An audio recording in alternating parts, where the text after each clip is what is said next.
New Zealand അവരുടെ പൂർണ്ണ ശക്തിയുള്ള ടീമിനെയല്ല ഇന്ത്യക്കെതിരെ ഇറക്കുന്നത്. അതുകൊണ്ട് തന്നെ ഹാർദിക് പാണ്ഡ്യ, ജസ്പ്രീത് ബുംറ തുടങ്ങിയ ചില പ്രധാന കളിക്കാർക്ക് വിശ്രമം അനുവദിക്കാൻ ഇന്ത്യയും തയ്യാറാകും.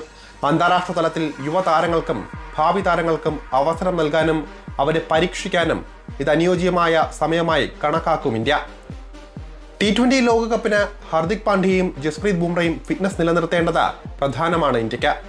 ന്യൂസിലൻഡ് പരമ്പരയ്ക്ക് തൊട്ടുപിന്നാലെ ഫെബ്രുവരിയിൽ ലോകകപ്പ് ആരംഭിക്കും.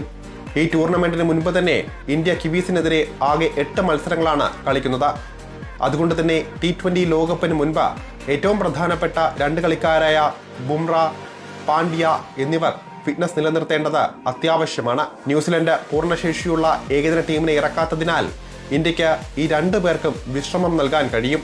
ആദ്യം ഏകദിന മത്സരങ്ങളും തുടർന്ന് 5 T20 മത്സരങ്ങളുമാണ് കളിക്കുക ഇന്ത്യ.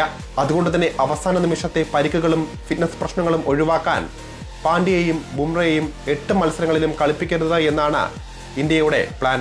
2025 ഏഷ്യ കപ്പിന്റെ അവസാന ഘട്ടങ്ങളിൽ ഉണ്ടായ പരിക്കിൽ നിന്ന് ഓൾറൗണ്ടർ ഹാർദിക് പാണ്ഡ്യ തിരിച്ചെത്തിയതേയുള്ളൂ.